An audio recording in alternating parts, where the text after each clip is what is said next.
नमस्कार दोस्तों, मैं विकास सिंह स्वागत करता हूं आप सभी का हमारे इस यूट्यूब चैनल स्टडी विद विकास में। तो आज की इस वीडियो ट्यूटोरियल में हम देखने वाले ये 5वां वीडियो ट्यूटोरियल है। फिजिकल रीजन ऑफ इंडिया को हम पढ़ने वाले हैं और इसके बाद सबसे पहले ये जो सारे टॉपिक्स हमने लिखे हैं यहाँ पे, इन सारे टॉपिक को एक एक करके हम क्या करने वाले, कवर करने वाले हैं। ठीक है, जिसमें पहला जो टॉपिक है वो हमारा आप देख सकते हैं। पहला टॉपिक हमारा ग्रेट प्लेन ऑफ इंडिया। इसी तरीके से आगे जो है हमारे पास ग्रेट प्लेन ऑफ इंडिया, अगर हिंदी में हम इसको लिखना चाहें तो आप लिख सकते हैं उत्तर का विशाल मैदान। मैं यहाँ पे लिख देता हूँ उत्तर का विशाल मैदान पढ़ेंगे। उत्तर का विशाल मैदान पढ़ेंगे। क्यों पढ़ने की जरूरत पड़ गई उत्तर का विशाल मैदान? क्योंकि देखो, गंगा जो है नदी है, ग्लेशियर से जितनी भी नदी निकलती है वो सारी क्या करती है, अपने साथ अवसाद बहा कर लाती है और उसे बिखेर देती है एक समतल जमीन पर, जिससे एक विशाल मैदान का जो है निर्माण होता है। उसको हम लोग पढ़ने वाले हैं, उत्तर का विशाल मैदान। दूसरा है कोस्टल प्लेन ऑफ इंडिया, तटीय मैदान को पढ़ेंगे। भारत के तटीय मैदान, यहाँ पे लिख लीजिए भारत के तटीय, हिंदी मीडियम वाले तटीय मैदान, भारत के तटीय मैदान हो गया ये हमारा। आइलैंड, द्वीप समूह को पढ़ेंगे। द्वीप बोलिए, द्वीप समूह बोलिए, इसको पढ़ने वाले हैं। भारत के कौन कौन से द्वीप समूह हैं उसको पढ़ेंगे। नॉर्दर्न माउंटेन्स, ठीक है, उत्तर के पर्वत पढ़ेंगे, उत्तर के पर्वत। उसी तरीके से पेनिनसुलर प्लेट्यू को हम लोग पढ़ने वाले हैं। प्रायद्वीपीय पठार को क्या होता है ये मैं बताता हूं। प्रायद्वीपीय पठार को एक एक करके हम देख लेंगे। देखो, प्रायद्वीपीय पठार, ये सबको हम देखेंगे एक एक करके। इंडियन डेजर्ट मतलब भारत के मरुस्थल, भारत के मरुस्थल हम लोग देखने वाले हैं। जैसे देखिए, आइलैंड जो होगा वो क्या होता है, चारों तरफ पानी से घिरा होता है। चारों तरफ ऐसा एरिया जो चारों तरफ क्या हो, पानी से घिरा हो, पानी से हम बोल सकते हैं कि घिरा हो। ऐसा एरिया जो चारों तरफ पानी से घिरा हो वो आइलैंड कहलाता है। ठीक है, प्रायद्वीपीय पठार की अगर बात करें तो ऐसा एरिया जो तीन तरफ पानी से घिरा हो, तीन तरफ पानी से घिरा हो, यही अंतर है जी।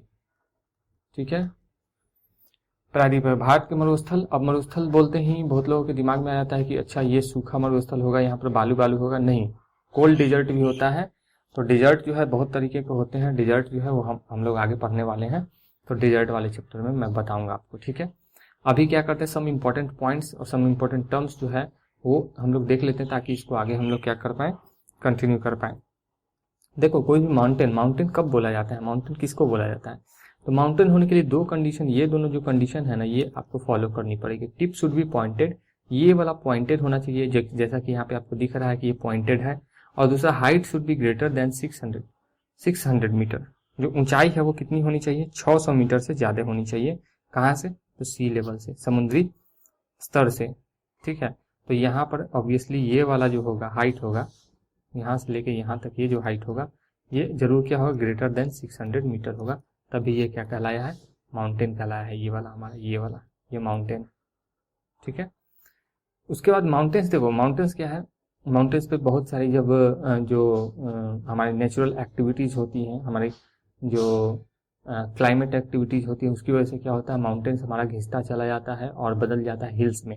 जैसे क्लाइमेट एक्टिविटी की अगर बात करें, वेदरिंग एक्टिविटी बोल सकते हैं। वेदरिंग एक्टिविटीज में आपका जो हो जाएगा, मान लीजिए कि सनलाइट है, हमारा सनलाइट पड़ रहा है इस पे, रेन पड़ रहा है इस पे, ठीक है, विंड है इस पे, आइस है इस पे, आइस पड़ रहा है। तो इस तरीके की जो चीजें हैं, डिफॉरेस्टेशन वगैरह भी हो सकती है, नेचुरल फिनोमिना में ये भी आ सकता है।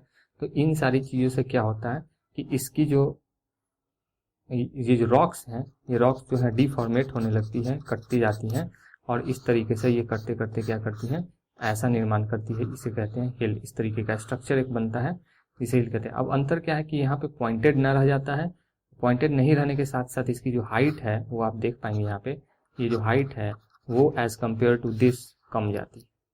ठीक है, तो पहला जो कंडीशन हुई, height should be less than 600 metre from the sea level, है ना। और यहाँ पर जो टिप जो है, tip not pointed, tip not pointed है कि नहीं, फ्लैट हो जाता है, फ्लैट एज कम्पेयर टू किसके, as compared to mountain. Mountain के कंपेयर में थोड़ा सा फ्लैट हो जाता है। फर्दर अगर ये क्रियाएं जो है, वेदरिंग्स जो है, वेदरिंग फेनोमेनन्स जो है वो कंटिन्यू रही, तो ये जो है ये डिफॉर्मेट होके फिर से ये क्या हो जाता है, कट कट के ये फिर से समतल बन जाता है। तो इस वाले पार्ट को हम लोग क्या बोलते हैं, हम लोग इसको बोलते हैं फ्लैट हो जाता है। ये यहाँ पे देखिए, ये वाला पार्ट आपको यहाँ पे दिख रहा होगा, ये फ्लैट हो गया है, फ्लैट हो गया है, ठीक है। तो इसको हम लोग बोलते हैं प्लेट्यू या पठार। तो ये वाला जो पार्ट है, ये जो आप देख रहे हैं, ये वाला पार्ट, ये हमारा कहलाता है प्लेट्यू। PLATEAU, प्लेट्यू, या फिर हम बोल सकते हैं हिंदी में इसको पठार। तो अब ये कंफ्यूजन नहीं होना चाहिए, इसे आप पठार मान सकते हैं। मतलब हिल के बाद, वेदरिंग के बाद जो ये आपका जो डिप्लीशन होता है उसमें, हिल्स में, तो ये जो बचता है हमारा स्ट्रक्चर, वही कहलाता है क्या, पठार कहलाता है। अब देखिए पठार जो है, पठार के नीचे हमने कुछ इस तरीके का स्ट्रक्चर बनाया है रेड कलर का। ये मैं दिखाना चाहता हूँ कि जितने भी हमारे मिनरल्स होते हैं वो पठार के नीचे पाए जाते हैं, ठीक है। तो यहाँ पे प्लेट्यू जो है, प्लेट्यू के नीचे ही खनिज जितना भी हो वो हमारा पाया जाएगा, ठीक है। ये हमारा मान लीजिए कि ये वाला जो है, ये हमारा क्या है, ये सी लेवल है, सी लेवल। इसी से तो हम क्या कर रहे हैं, 600 मीटर नाप रहे हैं ऊपर, ठीक है। अब देखिए, अब ये करने के बाद क्या है, पठार के बाद जो है, ये हमारे पास एक फैलाव, एक बहुत पतला सा स्ट्रक्चर बच जाता है। इसे हम कहते हैं प्लेन। इसको क्या कहते हैं, प्लेन, या फिर बोल सकते हैं मैदान। ये सबसे निचला स्ट्रक्चर होता है हमारा, और सबसे ऊंचा वाला स्ट्रक्चर हमारा माउंटेन होता है। इंटरमीडिएट स्ट्रक्चर हमारे पास हिल्स हैं और ये प्लेट्यू। होप आप ये समझ पा रहे हैं, ठीक है। बढ़ते हैं नेक्स्ट स्लाइड की तरफ। अब देखिए, यहाँ पर माउंटेन रेंज को समझते हैं। माउंटेन रेंज, पर्वत श्रृंखला, इसको हिंदी में लिख सकते हैं आप कि पर्वत श्रृंखला इसको बोला जाता है, ठीक है। पर्वत श्रृंखला आप इसे लिख सकते हैं। श्रृंखला, पर्वत श्रृंखला, ठीक है। तो यहाँ पर आप देख पाएंगे कि group of mountain call mountain range और चेन, बट माउंटेन की एज जो होनी चाहिए वो क्या होनी चाहिए, सेम होनी चाहिए। माउंटेन की एज मतलब सेम एज, ये जो फॉर्मेशन हुआ होगा जब माउंटेन का, तो उसी समय हुआ होगा सारे माउंटेन का, ये चीज होनी चाहिए। ये जो आपको डॉटेड लाइन दिख रही है, इसको स्काई लाइन बोलते हैं। क्या बोलते हैं, स्काई लाइन। अब स्काई लाइन क्या है भाई, और ये माउंटेन रेंज है, ये माउंटेन रेंज पर्वत की श्रेणी श्रृंखला है। मतलब एक के बाद एक पर्वत, पहला, दूसरा, तीसरा, चौथा, पांचवा, छठा, सातवां, मतलब एक के बाद एक पर्वत एक साथ, तो पर्वत श्रृंखला कहलाती है। लेकिन कुछ चीज इसमें आपको ध्यान रखना, माउंटेन रेंज में जो स्काईलाइन होता है वो सेम होना चाहिए, स्काईलाइन सेम होना चाहिए। मतलब देखिए, अगर हम बोल सकते हैं कि स्काईलाइन सेम होना चाहिए, या फिर हम बोल सकते हैं कि हाइट का जो एवरेज है वो बराबर होना चाहिए प्रत्येक माउंटेन। उत्तर के विशाल मैदान को देखते हैं, ठीक है, उत्तर के विशाल मैदान। अब हम उत्तर के विशाल मैदान देखते हैं। यहाँ पर देखिए, जो नदी होती है ये अपने साथ अवसाद बहा कर लाती है, सेडिमेंट्स इसको इंग्लिश में बोलते हैं, सेडिमेंट्स। अब हमने देखा था कि वहां पर डिप्लीशन जब हो रहा था, ये था पहाड़, वेदरिंग के कारण ये टूट टूट के ये गिर रहा था, और नदी के साथ ये क्या हो रहा था, ये नदी है तो उसके साथ ये क्या हो रहा था, इधर बह जा रहा था। अब देखिए, अवसाद बहा कर लाती है, और यह अवसाद किसी जगह पर जमा होने लगता है और उत्तर भारत का निर्माण करता है, उत्तर भारत का विशाल मैदान का निर्माण करता है। यहाँ पर लिख सकते हैं विशाल मैदान का निर्माण करता है, ठीक है। ये नदियां पर्वतों को काट कर अवसाद में बदल देते हैं, और यही अवसाद किसी स्थान पर जमा हो जाता है, और जिस स्थान पर यह जमा होता है वही कहलाता है विशाल मैदान। वही क्या कहलाता है, प्लेन, ग्रेट प्लेन, वो कहलाता है ग्रेट प्लेन, ठीक है। ग्रेट प्लेन कहलाता है, ठीक है, ग्रेट प्लेन। तो भारत का सबसे बड़ा मैदान देखिए, अब यहाँ पे हम लोग देखने वाले हैं कि एक जो है हमारे पास, यहाँ पर इंडस नदी है जो पाकिस्तान में बहती है, सिंधु नदी, सिंधु घाटी सभ्यता हमने देखा था। इंडस नदी यहाँ पर बहती है, कहाँ पे, पाकिस्तान में बहती है। यहाँ पर हमने लिख दिया है, ये नदी जो है, ये देखिए, ये नदी जो है ये बह रही है कहाँ पे, ये पाकिस्तान में बह रही है, ठीक है, ये पाकिस्तान में बह रही है। दूसरी तरफ आप देख रहे हैं ब्रह्मपुत्र नदी, ब्रह्मपुत्र नदी जो है वो कहाँ पे बहती है, तो ये बह रही है आपके इंडिया में, इस तरीके से, ठीक है। तो ब्रह्मपुत्र नदी इंडिया में जो बहती है, ये दोनों मिलके उत्तर भारत का विशाल मैदान का निर्माण करते हैं, दोनों नदी मिलके।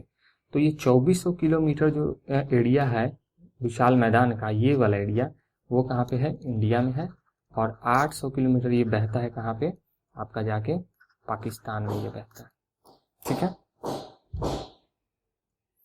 इतना समझ में आया आपको। तो ये वाला जो रीजन है, ये वाला जो रीजन है, यही कहलाता है उत्तर भारत का विशाल मैदान। क्या कहलाता है? उत्तर भारत का विशाल मैदान। अब देखिए इस वाले फिगर से हम लोग क्या है समझने का कोशिश करते हैं। ये जो तीनों चीजें दी गई है, ये और ये और ये ग्लेशियर्स, क्या है? ग्लेशियर्स है। अब ये ग्लेशियर्स क्या है? ये बर्फ का ये जो जमाव है यहाँ पे, ये क्या होता है, ये गर्मियों में ये क्या स्टार्ट होता है पिघलना, और टूट कर ये नीचे आता है, पिघल कर नीचे आता है और बहना स्टार्ट करता है, और पर्वतों का छोटा छोटा जो टुकड़ा है उसको भी लेके ये बहाते हुए ये आगे बढ़ता है। ठीक है, ये देखिए छोटा छोटा पर्वत को ये काटना भी स्टार्ट करेगा यहाँ से, और ये आगे बढ़ता है। ये जब यहाँ पे पहुंचता है, ये तीनों तो हमारा क्या है? जोन 1। अब ये जोन 1 नहीं है, ये तीनों हमारा क्या है? ग्लेशियर्स है, माउंटेन के ऊपर ग्लेशियर्स हैं। और ये जो ग्लेशियर्स पिघलेगा तो पानी नीचे आएगा। हमें समझ में आया कि ये क्या करेगा? ये पत्थरों को काटेगा पानी के साथ, बहाव के साथ। ये पत्थरें जो हैं, पर्वत की जो ये पत्थर हैं, वो क्या हो जाएंगी? सरफेस जो है वो डिप्लीट होगा, कटेगा, नीचे आएगा, पानी के साथ बहेगा। अब बहने के साथ क्या है? यहाँ पर ये जोन 1 है, ये इसको कहते हैं भावर। इसको क्या कहते हैं? भावर। भावर कुछ इस तरीके का जोन होता है जहाँ पर आपको कंकरीले पत्थर्स जो है, स्टोन मिलेंगे, पेबल्स मिलेंगे, आपको कंकर होंगे। वहाँ पर एग्रीकल्चर यहाँ पे पॉसिबल नहीं होता है, छोटे छोटे कंकर होते हैं। उत्तराखंड का एरिया इसका एक बहुत अच्छा एग्जाम्पल है। यहाँ पर लंबे जड़ वाले पौधे हो सकते हैं, क्योंकि यहाँ पर जो पानी है वो नीचे चला जाता है, एब्जॉर्ब होके तुरंत नीचे जाता है। तो पानी का जो अवेलेबिलिटी है वो ऊपर ना रह के नीचे होता है, जिसलिए जड़ों को बहुत नीचे तक जाना पड़ता है अपने न्यूट्रिएंट्स को एब्जॉर्ब करने के लिए या वाटर को एब्जॉर्ब करने के लिए। तो ऐसे पौधे होंगे जिसका जड़ क्या होता है? लंबा होता है। कहाँ पे? भावर में। ये चीज समझ में आया? ठीक है। दूसरी चीज जो है, यहाँ पर एक एरिया जो होता है, एक एरिया इस तरीके से, ये देखिए अब ये काट के लाया है तो इसको क्या कर दिया? यहाँ पर जमा कर दिया है। ये जो ग्लेशियर्स जो अपने साथ पानी बहा, और पानी बहा ये पर्वतों को जब इसने काटा तो ये इसने क्या किया? सारे जो पत्थर से छोटे छोटे जो टुकड़े हैं उसको लाके यहाँ पर जमा कर दिया। तो ये भावर का निर्माण करता है। इसी एरिया को, इस जोन को क्या कहते हैं? भावर। आगे क्या होता है? इस जोन के बाद और भी छोटे छोटे ये फाइन जो डस्ट होता है उसमें ये स्टोन्स कट जाता है और इस तरीके से जाके जमा हो जाता है। और यहीं पे कुछ वाटर जो होता है ये यहाँ पर क्या हो जाता है? स्टे कर जाता है। इसको हम लोग बोलते हैं तराई एरिया। इसको जोन 2 आप मान लीजिए, और इसको बोलिए आप तराई क्षेत्र, तराई। ठीक है, इंग्लिश और हिंदी इसको दोनों में तराई ही बोलते हैं। फिर उसके बाद ये है हमारा जोन 3 और ये है हमारा जोन 4। जोन 3 है खादर का, और ये है जोन 4 है हमारे पास बांगर का। अब बांगर खादर क्या होता है अब ये समझते हैं। अब चारों को एक एक करके समझ लेते हैं। देखिए भावर एक बार फिर से समझते हैं। यहाँ पर आप बोल सकते हैं कि ऐसा एरिया जहाँ पे स्टोन मिलता हो, छोटे छोटे पत्थर हो, पेबल्स हो, है कि नहीं। और यहाँ पे क्या है? एब्जॉर्प्शन जो होता है वो काफ़ी हाई होता है वाटर का। मतलब अगर आप पानी इसमें डालोगे तो पानी ऊपर नहीं ठहरेगा, तुरंत नीचे सोख लिया जाएगा या ट्रांसफर कर दिया जाएगा आगे। मतलब होल्डिंग कैपेसिटी जो होता है ना, यहाँ पर लिख सकते हैं कि वाटर होल्डिंग कैपेसिटी जो होता है इसका बहुत ही कम होता है। वाटर होल्डिंग कैपेसिटी जो होता है इस वाले रीजन का, भावर वाले रीजन का, वो काफ़ी कम होता है। स्टोन ही मिलेंगे, पेबल्स होंगे, यहाँ पे कंकर होगा। एग्रीकल्चर तो यहाँ पे पॉसिबल है नहीं, क्योंकि यहाँ पे वाटर ऊपरी सरफेस पे है नहीं। लंबे जड़ वाले पौधे भले हो सकते हैं। और ये जो एरिया है उत्तराखंड इसका एक अच्छा एग्जाम्पल आप मान सकते हैं। तराई वाले क्षेत्र को देखते हैं कि तराई वाले रीजन में क्या है। वो सारी चीज़ हमने नेक्स्ट स्लाइड पे यहाँ पर हमने लिखा है कि तराई वाले क्षेत्र की अगर बात करें तो पानी भरा होगा, इसमें दलदल होगा बहुत, चावल की खेती होगी, मच्छर बहुत होगा, जिसके कारण डेंगू मलेरिया का खतरा बहुत होता है। ये तराई वाले एरिया। भावर वाले एरिया में आप यहाँ पे देख सकते हैं खादर, इस एरिया में हर साल बाढ़ आता है हर साल। न्यू सेडिमेंट्स जो होता है इस एरिया में, खादर इसलिए क्या होता है, न्यू सॉइल आएगा, जिसके कारण से एरिया बहुत ही उपजाऊ होता है। ये बहुत ही फर्टाइल एरिया होता है खादर वाला, क्योंकि यहाँ पर बाढ़ हमेशा आता रहता है। अब देखिए बाढ़ कैसे आता है, वो पिछले स्लाइड में चलिए देखिए। यहाँ पर ये जो पानी है इसका बहाव जो होता है, ग्लेशियर से तेजी से पिघलना स्टार्ट करते हैं तो पानी का यहाँ पे बहाव तेज हो जाता है, जिसके कारण से यहाँ पे बाढ़ आता रहता है। और हर साल मिट्टी चेंज होता है। क्या चेंज होता है? सॉइल चेंज होता है यहाँ, जिसके कारण से इसकी फर्टिलिटी बनी होती है, मेंटेन फर्टिलिटी।